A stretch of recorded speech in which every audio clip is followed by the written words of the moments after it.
En el año 1864 hubo 3 sitios a Paysandú. El tercer sitio, que empezó el 2 de diciembre de 1864 y terminó el 2 de enero de 1865. Fue exactamente un mes donde la ciudad estuvo sitiada por el ejército brasileño y 3.000 hombres de Venancio Flores y además las 4 cañoneras de la Armada Imperial brasileña.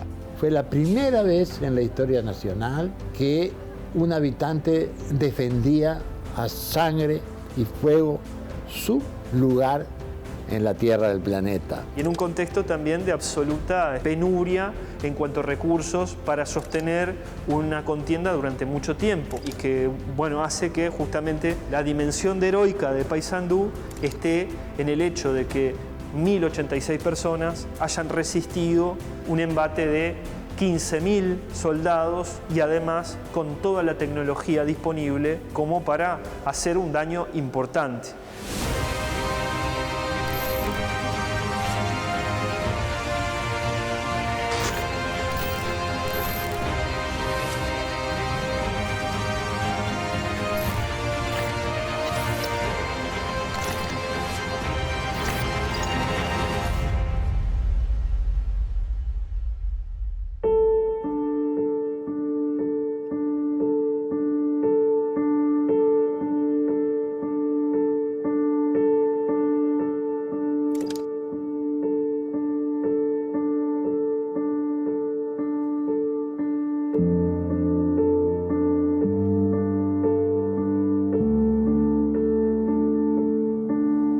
El sitio de Paysandú fue la masacre más terrible que se recuerde en la historia de nuestro país.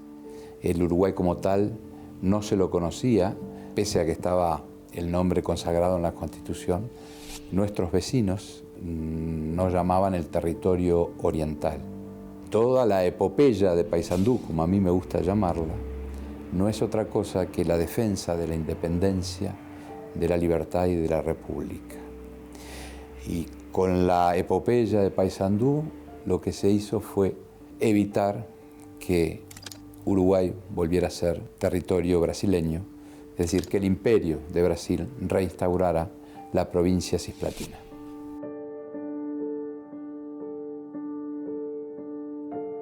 Para explicar las causas tenemos que ir a los orígenes de la América colonial, los tratados de límites. A fines del siglo XVIII, el Tratado de San Ildefonso traza los límites entre las posesiones de Portugal y España, pero Portugal no renuncia a su vieja aspiración de llegar hasta el Río de la Plata, extender sus límites hacia el sur y terminar en el Río de la Plata.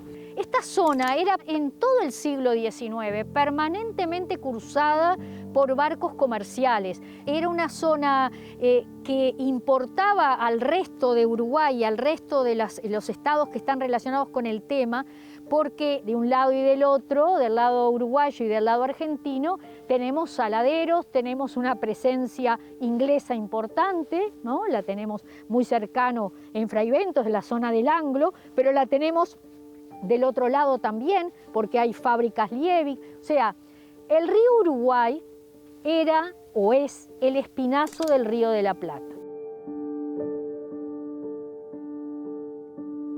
En aquella época no estaban los trenes, no había rutas donde pudieran transitar los camiones, no había aviones. Entonces, los ríos eran los vasos comunicantes con los puertos. A los puertos a donde llegaba el comercio de Europa y de donde partía el comercio de América. Entonces, tanto los ríos de Paraguay, y por eso el interés de Brasil en extender sus límites, río Apa y río Paraguay, los ríos Paraná y Uruguay, que estamos acá, el río Uruguay, para llegar al Plata, eran fundamentales el control de esos ríos.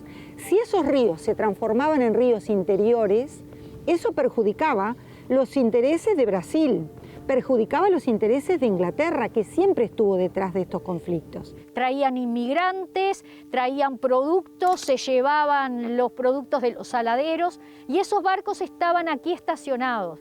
Entonces, esta zona es una zona de comercio. Quien domine esta zona, políticamente y militarmente, domina el comercio.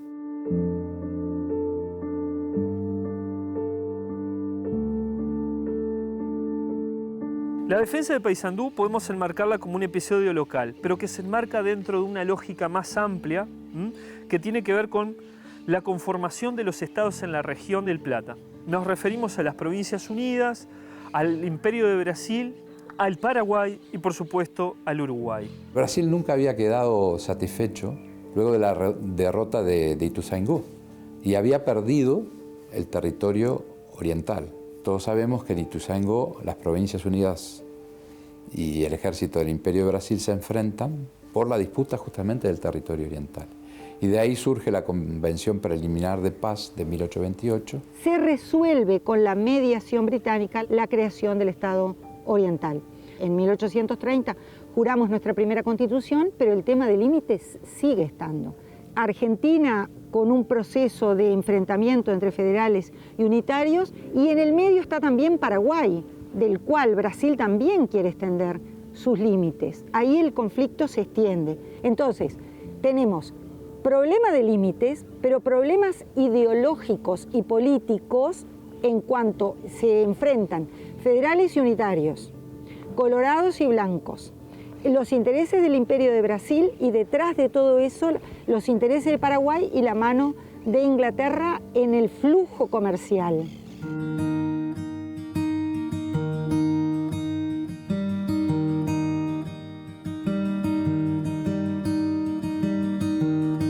Paysandú no era una ciudad militar, era una ciudad que había crecido a la vera del río, el río como un articulador importante en la dinámica económica de este centro urbano que a 1863 se va a transformar en ciudad. Se había producido allí la gestión de un jefe político, como hoy sería un intendente, el señor Pinilla, que era un hombre del Partido Colorado, que había hecho una gestión ejemplar.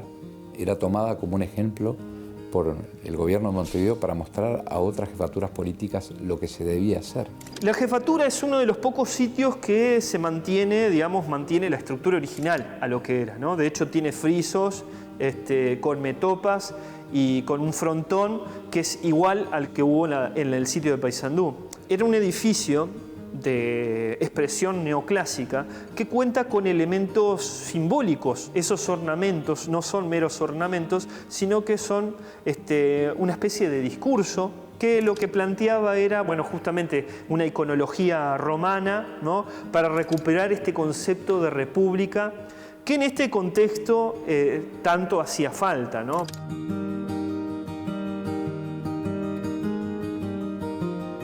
Paysandú era una ciudad moderna con edificios que se habían construido en muy poco tiempo, un puerto muy importante, era un lugar de comunicación y de enlace entre Brasil, Argentina y por supuesto el propio territorio uruguayo. Era tal vez la segunda, la tercera más bien organizada, mejor administrada y más culturizada también del país, ¿no? Una ciudad de una población muy diversa, de extranjeros residentes, había muchos habitantes italianos, franceses, portugueses. Paysandú había vicecónsul de España, vicecónsul de Francia, de Italia, de Inglaterra y por supuesto de Argentina y de Brasil. Eso muestra el potencial que tenía esa ciudad. Habían propietarios de tierras en el departamento de Paysandú, de Tacuarembó, brasileños que residían en Paysandú. Y en palabras del cónsul general de Francia, Martín Maillefert, era un lugar, una ciudad que no conocía de pobreza. Por eso era tan importante Paysandú.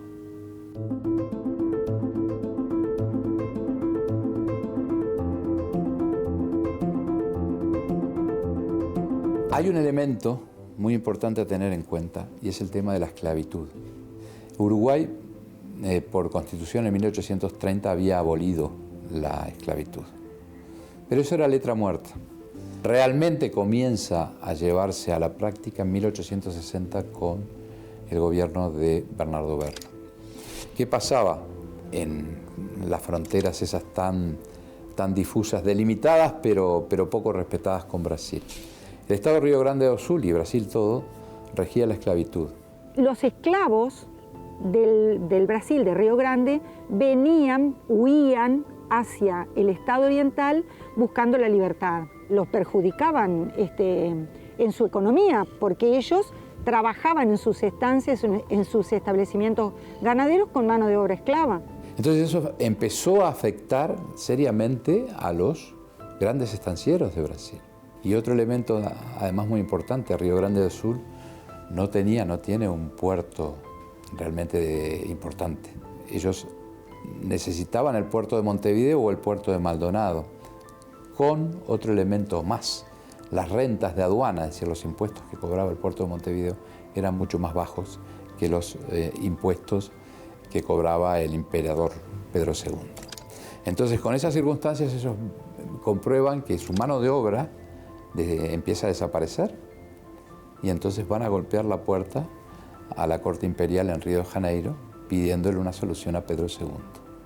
Es un elemento también fundamental para lo que va a suceder en Paysandú.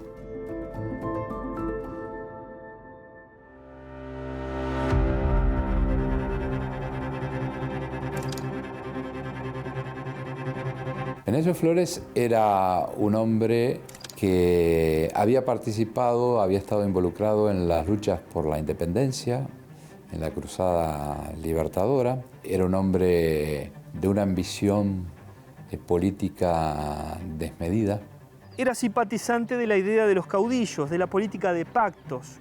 Él mismo había hecho un pacto con Manuel Oribe, siendo colorado. Un caudillo que se enfrenta al presidente Berro, que pertenecía al Partido Blanco y que es uno de los partidarios de la política de fusión posterior a la Guerra Grande. Cuando comienza el gobierno de Bernardo Berro, en el año 1860, él se exilia en Buenos Aires. Y Flores, en su exilio, había entablado amistad con Bartolomé Mitre, que era el presidente, uno de los primeros presidentes de la naciente República Argentina. Todos los mayores dirigentes de esa región geopolítica, desde Mitre, Urquiza, Flores, Venancio Flores, el mismo rey, el emperador del Brasil, una sola palabra los movía: el poder. Para llegar al poder, el combustible que tenían era la ambición, ¿no?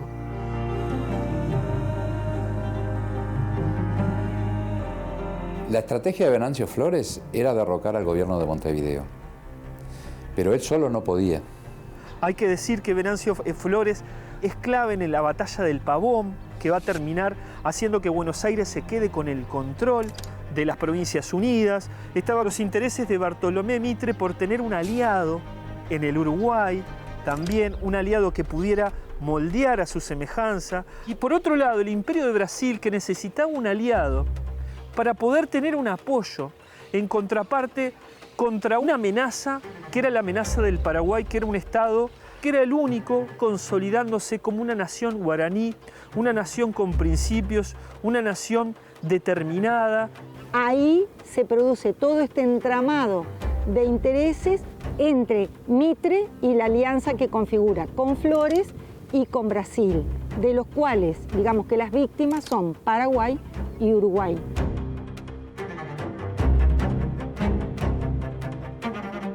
Venancio Flores tiene un ejército fuerte, había estado cerca de Rivera, y tiene, digamos, caudillos de menor envergadura, pero caudillos al fin, que también son muy sanguinarios y muy vengativos, entre ellos Gregorio Suárez, conocido como el Goyo Jeta, ¿verdad? Que va a tener un papel importante en el ataque a Paysandú. Y allí, con el apoyo, negado por otro lado por Mitre, pero apoyo real de Mitre, comienza a pergeñar y a llevar a cabo lo que él denomina la Cruzada Libertadora, tratando de emular la cruzada nada menos de los 33 orientales.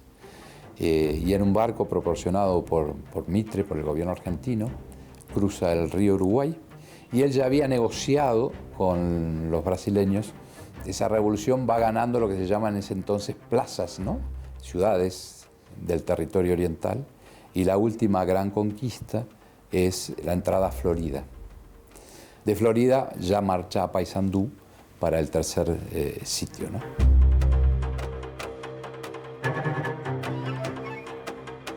Previo al sitio de Paysandú hubo la firma de un pacto, que es la clave para entender esta historia. Ese pacto fue firmado por el almirante Tamandaré y Venancio Flores el 20 de octubre de 1864 a bordo del barco Recife, que era el buque insignia de esa flota de la Marina Imperial brasileña que estaba navegando por las aguas del río Uruguay y del río de la Plata, y en el que se acordó la toma de Salto primero y luego de Paysandú. Una vez concretado esto, marchar sobre Montevideo, dejar en el poder a Venancio Flores y luego marchar el ejército uruguayo, sumarse y marchar sobre Paraguay. ¿Cuál era la contraprestación de Uruguay a eso? Era reconocer una serie de reivindicaciones entre absurdas y ridículas que venía haciendo a nivel diplomático Brasil ante el gobierno de Montevideo.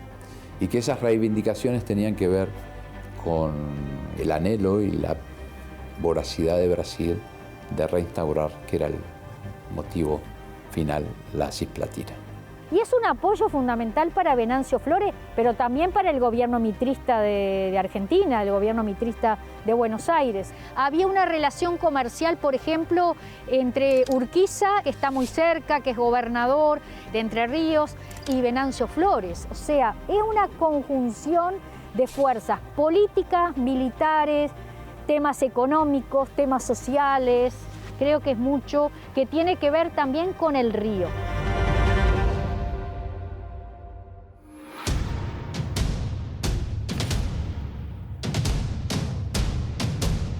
Leandro Gómez nació en 1811, año en que se produce el grito de Ascencio. Es como que su vida estaba predestinada a tener un rol muy importante en la defensa de la libertad y la independencia de nuestro país. En Buenos Aires toma contacto y conoce al general Manuel Oribe, que estaba viviendo su segundo exilio.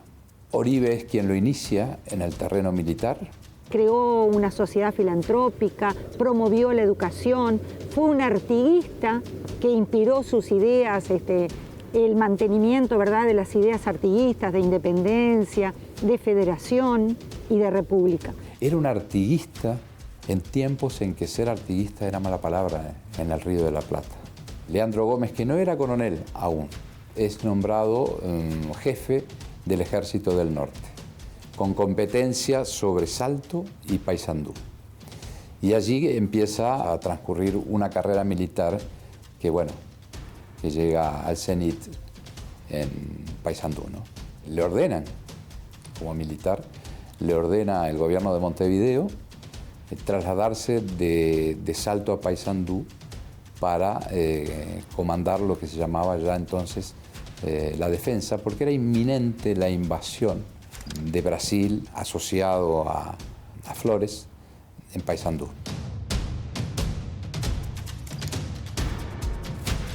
Pensemos que desde noviembre de 1864 no se permitió ningún desarrollo comercial, no podía bajar ni subir ni gente ni productos. Ya estamos como en un estate quo, en un estate quieto de la situación política que se estaba viviendo en ese momento ya ciudad de Paysandú. El ataque de Tamandaré significaba para Tamandaré también atacar nada menos que a un sitio como era Paysandú. Y además a un personaje, con esto digo como personalidad, como es Leandro Gómez. Paysandú se fue preparando con tiempo para lo que luego los sanduceros llamaron la defensa. Y en eso estuvo a la cabeza Leandro Gómez. Leandro Gómez era un coronel con mando, sin lugar a dudas, pero era un hombre de un carisma extraordinario. Si no, no se puede entender, frente a los hechos que van a rodear al último sitio de Paysandú, cómo 1000 patriotas, 1000 hombres, se comprometieron y quedaron en la ciudad para entregar su vida en defensa de esos ideales mayores, que era independencia o muerte, porque sabían, todos sabían, que iban a morir.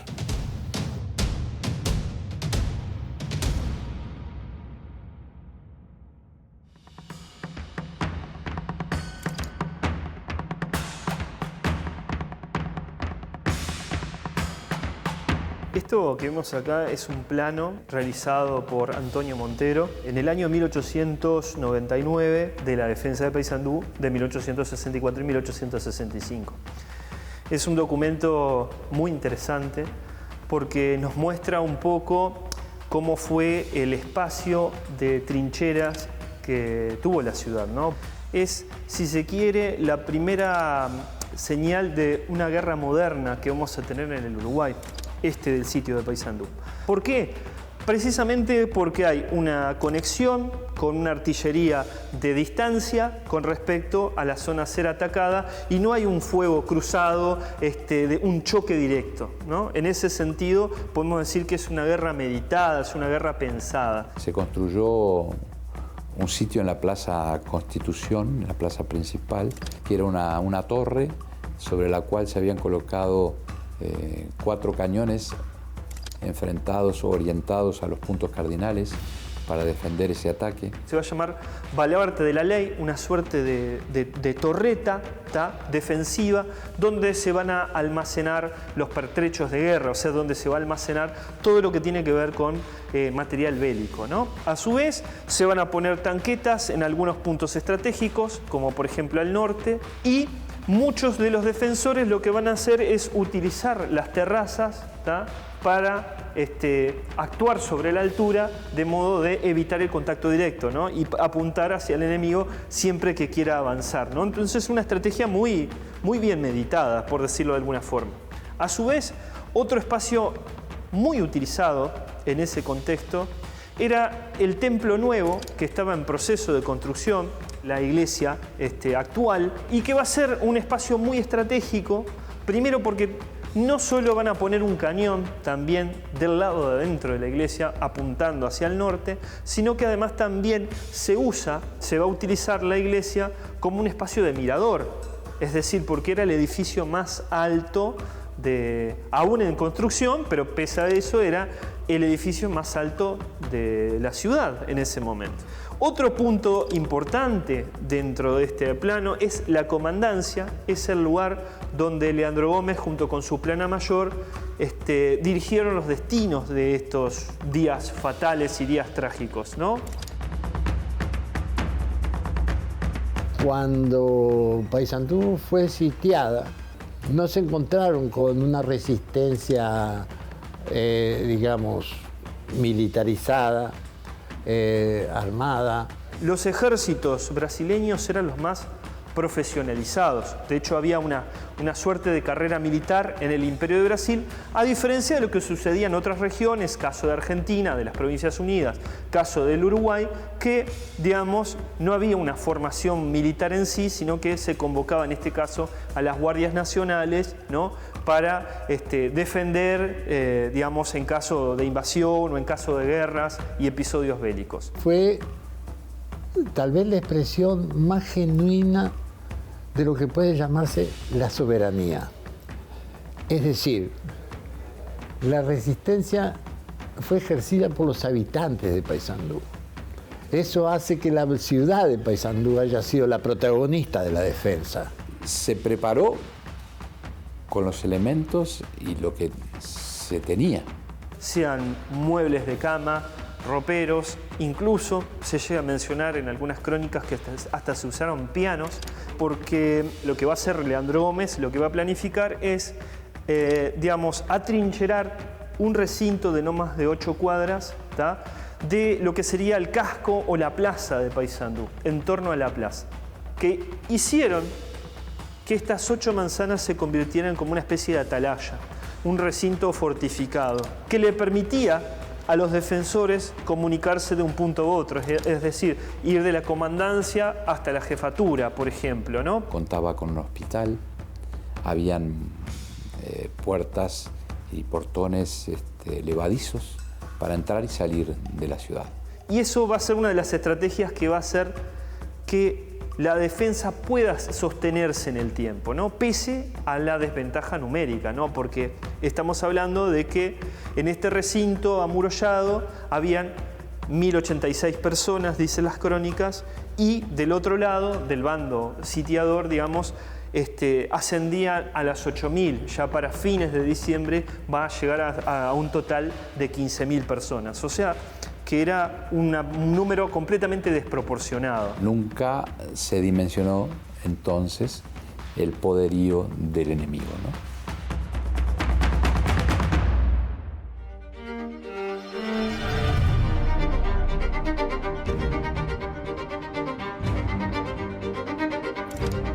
Semanas antes invade por Cerro Largo las fuerzas de Brasil, el ejército brasileño, con 7.000 hombres a caballo, muy bien pertrechados y bien alimentados. Por otro lado, estaban los revolucionarios de Flores, que junto con el general Sousa Neto habían reclutado unos 3.000 hombres. Vamos sumando, tenemos 10.000. Esos 3.000 habían sido armados con armas proporcionadas por el gobierno de Bartolomé Mitre. Y además teníamos la flota del almirante Tamandaré en el puerto de Paysandú, 4 cañoneras de última generación de la flota o de la marina más poderosa de América del Sur. Por otro lado, van a poner artillería también en la zona de Plaza de Bellavista, y por otro lado, también hacia, digamos, el este, vamos a tener artillería brasileña y hacia el sur las tropas de Venancio Flores, ¿no? Adentro había 1.000 hombres comandados por Leandro Gómez, mal armados, mal alimentados, que esperaban una ayuda que nunca llegó desde Montevideo. Esperaban ayuda del gobierno, pero unas fuerzas de Soriano impidieron que llegara. Cuando se produce el sitio, hacía 4 meses que no llovía en Paysandú, escaseaba el agua.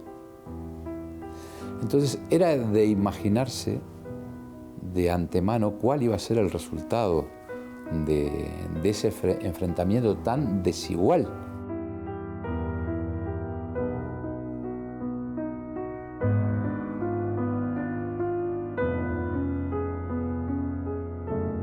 También esperaban ayuda del general Justo José de Urquiza, gobernador de Entre Ríos, jefe de un grupo de lanceros, el más grande de América Latina, con 11.000 caballos.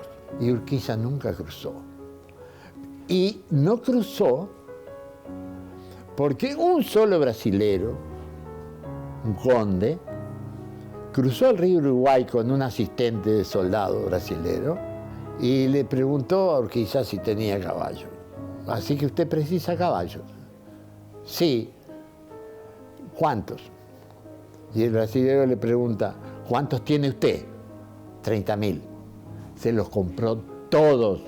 Dejó al ejército de Urquiza de a pie, un solo brasilero, ¿no? Pero también esperaban sobre todo el auxilio de Paraguay, ¿no? Que iba a venir con un ejército de 20.000 soldados, ¿no? Y Bartolomé Mitre no le dio permiso. Entonces se quedaron solos. Nadie llegó a Paysandú para auxiliarlo.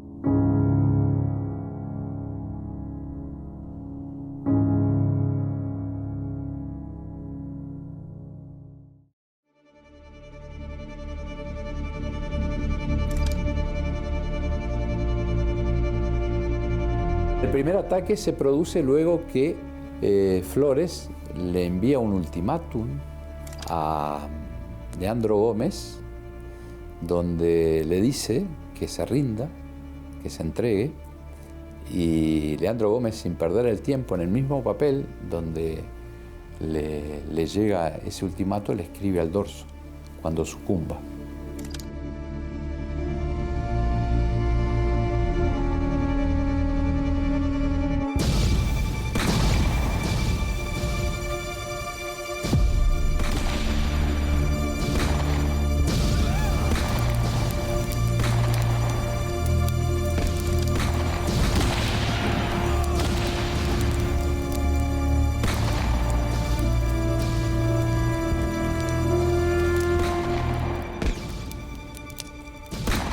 comenzó un bombardeo que en horas destruyó buena parte de la ciudad.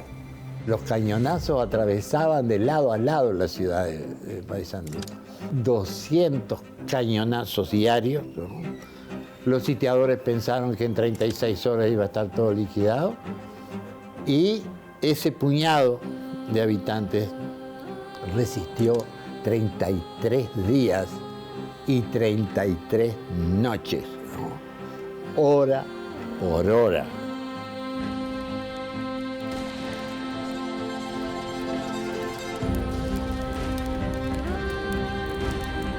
¿Cómo hicieron para resistir los patriotas de Paysandú? Te diría que hasta un misterio. Lo que hubo allí fue una entrega, más allá de lo humanamente razonable, si se puede decir de esa manera, o de lo que uno podía imaginar, de 1000 hombres que lucharon por un ideal mayor. Lo que queda de adentro del sitio de Paysandú es ese pequeño refugio imperecedero que eran las trincheras. Cómo gente ya prácticamente desnuda, sin ropa, sin bala, cuando se quedan sin fulminante y usan las cabezas de los fósforos como fulminante, ¿no? Y allí está toda esa mística que Leandro Gómez supo transmitir a sus hombres.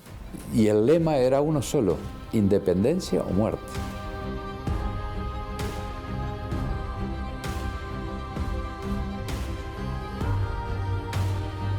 Ahí, a raíz de la mediación de los representantes diplomáticos que con sus barcos estaban apostados en la costa del río Uruguay, logran una tregua donde se dispone llevar a la población civil a una isla que queda a 1,5 kilómetros del puerto de Paysandú y que desde entonces pasó a llamarse la Isla de la Caridad. Y en esa isla se afincan unos 3.000 habitantes de Paysandú, mujeres, ancianos y niños. Se lleva a cabo el 8 de diciembre de 1864, en medio de una sequía.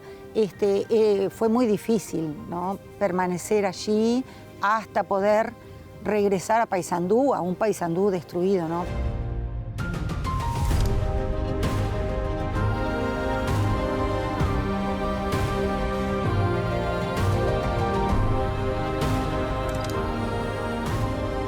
Esto que vemos acá es la reproducción de un óleo de Carlos Díaz realizado en el año 1872, muy interesante porque retrata un momento en la vida cotidiana de aquellas mujeres, aquellos niños y aquellos ancianos y hombres, suerte de campo de refugiados que se montó en esta isla de la Caridad. Lo impactante, diría yo, es la presencia de estas personas viendo cómo se sucedían los hechos en la ciudad, ¿no?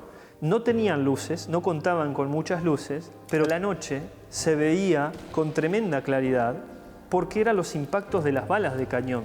En la ciudad habían quedado sus maridos, sus padres, sus hijos, y ellos iban a ver cómo a lo largo de ese bombardeo feroz iban cayendo las edificaciones, se iba a transformar eso en un pandemonio, y ellos viendo cómo eso sucedía. Y en ese infierno iban muriendo sus familias, ¿no? Y iban viendo cómo se iban destruyendo sus hogares.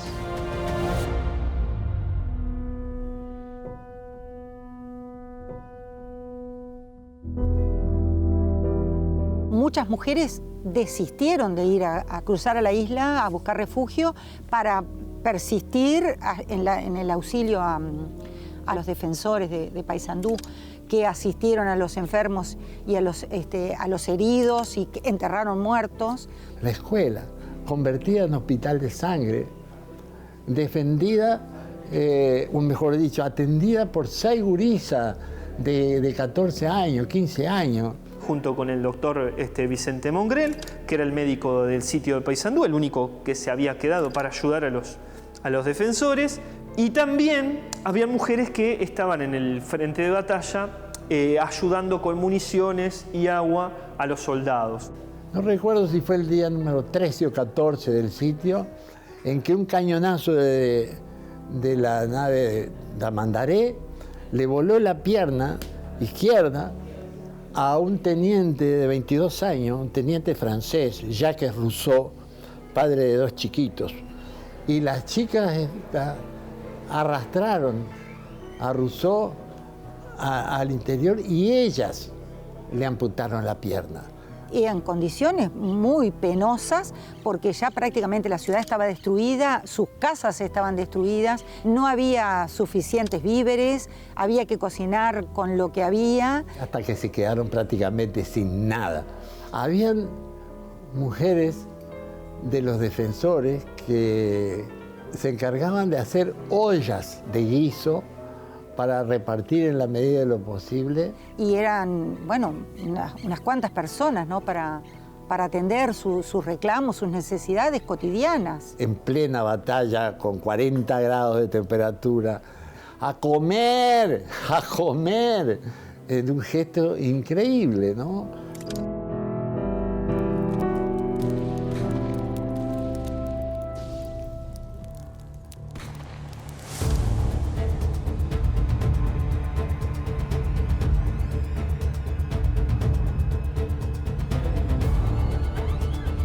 Hay una investigación que es bien reciente, que brinda luz sobre la composición étnica y cultural que tenía Paysandú, donde un alto porcentaje de miembros, integrantes de los pueblos originarios, participaron en la defensa. Y además, algún esclavo liberado conjuntamente con las jerarquías militares bajo el mando de Leandro Gómez. A través de sus afrodescendientes, consigue hacer tareas de contraespionaje, porque sabemos que del lado del bando sitiador había poblaciones afrodescendientes participando. Entonces, dentro del sitio de Paysandú, un muchacho conocido como Tío Cojinillo, en su rol de aguatero, salía del recinto fortificado, ¿tá? Y comunicaba aportaba datos al bando sitiador. Tal es así que Leandro Gómez descubre ese engaño y decide a este señor encadenarlo a un cañón y apostarlo a un pie del cañón.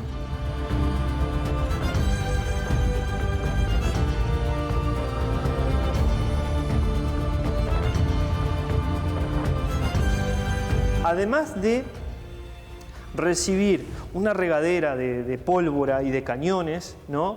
Desde el norte y desde el río, también las diferentes hordas de infantería ingresaban, digamos, a los sitios y los incendiaban, porque también estaban esta idea de los trofeos de guerra, deshuellan a los heridos y saquean. Una crueldad sin límite, ¿no? No les alcanza con derrotarlos, sino que sacan a los heridos de adentro del hospital de sangre, como lo sacaron a Jacques Rousseau, y le partieron el cráneo en la puerta de la escuela a culatazo, ¿no? A mí justamente con esa anécdota me pasó algo que me impresionó para siempre. Yo estaba presentando la novela en Canelones y había un muchachito rubio, flaco, alto, me levanta la mano y le digo, sí, que yo quisiera darle un abrazo a usted. Y bueno, macanudo, me encantaría. Pero me encantaría saber por qué. Bueno, yo me iba a ir del país y mi padre me dijo, llévate esta novela para que no te olvides de la tierra, ¿no? Y como el pasaporte demoraba, la leí acá. Y yo soy descendiente de Jacques Rousseau y no me voy. De este país no me voy, ¿no? Aquello fue descomunal. Se le tiraron arriba, lo abrazaban, lo besaban, ¿no? Y yo pensé, si un libro alcanza para que un gurí de los nuestros no abandone el país, estoy bien cumplido, ¿no?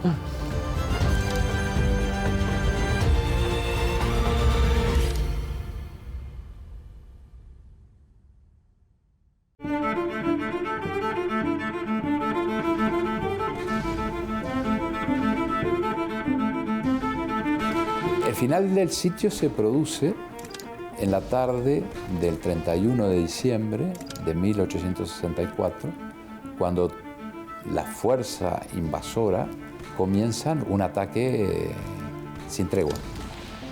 Fueron 48 horas consecutivas donde llovieron bombas, balas y hubo hasta enfrentamiento cuerpo a cuerpo.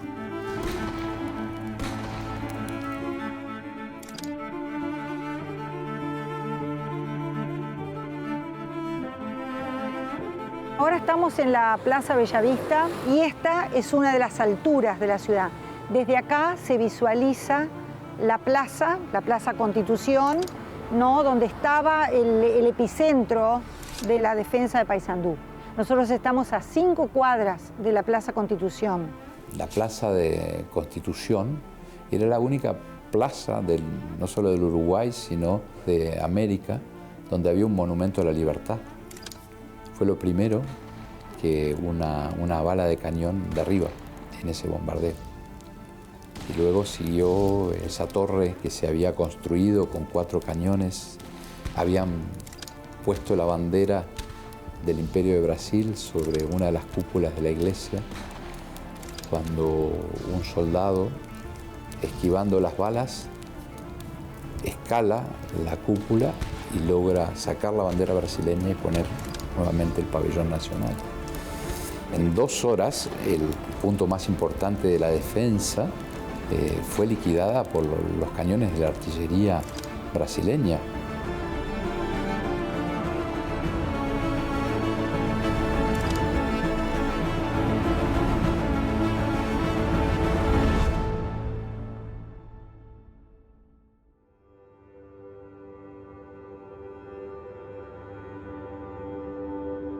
Hay que imaginarse la situación. Estamos hablando del verano de 1865, con temperaturas de más de 40 grados. Los cadáveres estaban en la calle, por todos lados. Es decir, ya había un riesgo muy importante de una peste. Sobrevolaban aves de rapiña. Viendo la situación, Leandro Gómez manda un emisario, le escribe una carta a Flores, pidiéndole una tregua para enterrar a los muertos. Y Tamandaré responde, ni un minuto de tregua. Entonces van oficiales del ejército brasileño a apresar a Leandro Gómez. Pero en el camino se encuentran con el Goyo Jeta, quien le increpa a unos soldados uruguayos fieles a la revolución, porque aún no lo habían llevado al matadero. ¿Qué significa eso? Que ya estaba previsto que Leandro Gómez fuera asesinado.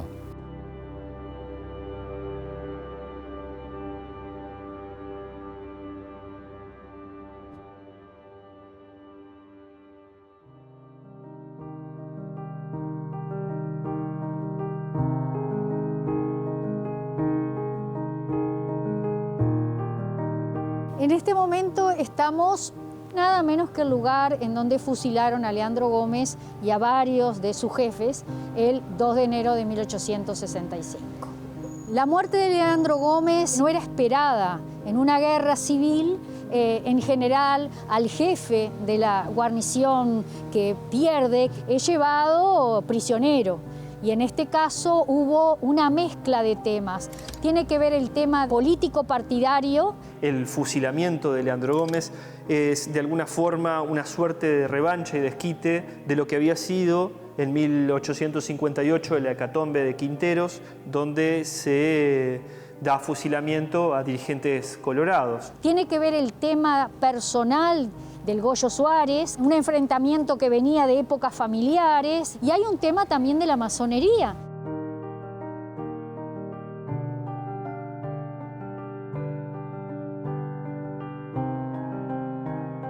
Estamos en el Monumento a Perpetuidad.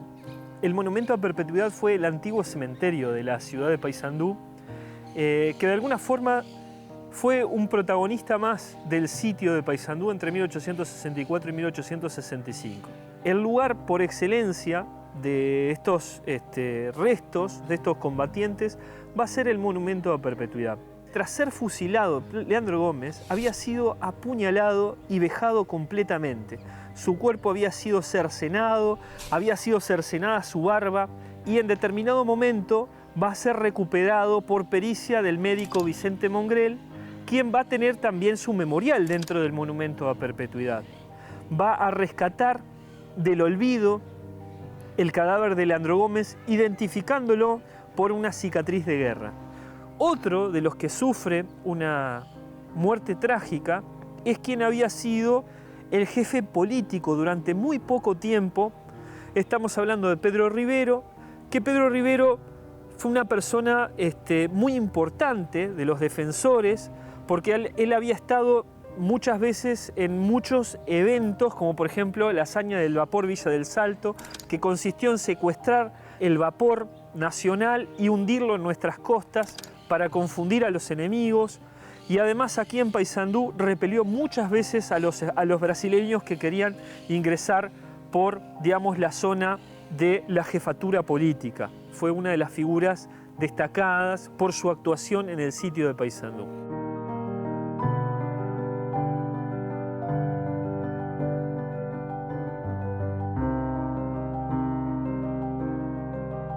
El 3 de enero ya Paysandú estaba arrasada y las mujeres que estaban en la Isla de la Caridad le escribieron una carta a Dolores Costa de Urquiza, la mujer de Justo José de Urquiza, el hombre al que se le pidió en varias oportunidades su apoyo para evitar la masacre y lo negó.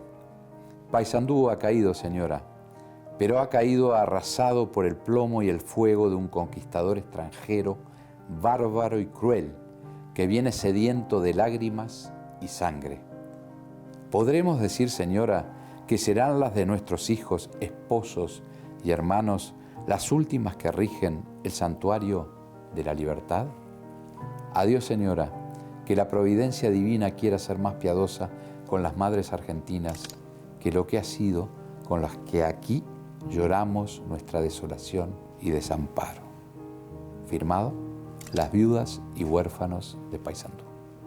Muchas de esas mujeres, tras la caída de Paysandú, no vuelven más a Paysandú. Entonces eso nos muestra el trauma que puede haber representado para estas familias aquellos sucesos.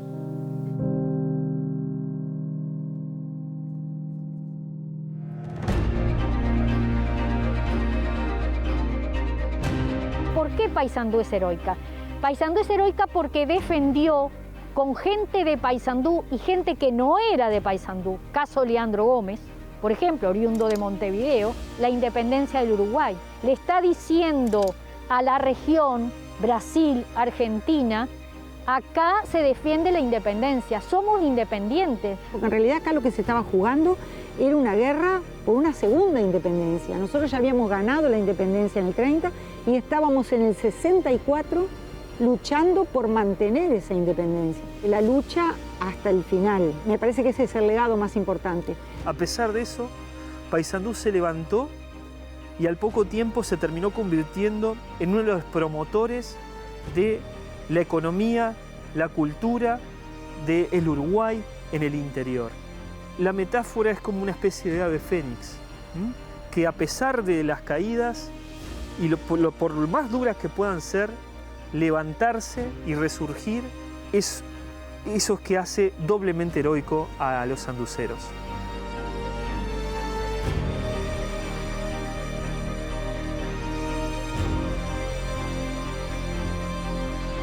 Una de las empresas más difíciles de los pueblos es construir el ethos, que quiere decir espíritu de nación. La suma de toda nuestra historia es la historia de la nación, es la construcción del nosotros contra el yo, contra las dictaduras, la imposición de pautas de vida y de gobierno sobre las poblaciones en inferioridad de condiciones, ¿no? Y yo creo que eso es lo que tiene que conocer nuestras generaciones jóvenes. El sentido de Uruguay como país libre e independiente es eso, la defensa de la libertad y hoy en términos más modernos y actuales, por supuesto, la democracia. Si no, Uruguay no tiene sentido. En Paysandú se reafirmó la identidad nacional. Ahí 1000 hombres dieron su vida por un ideal superior: independencia o muerte, libertad y república.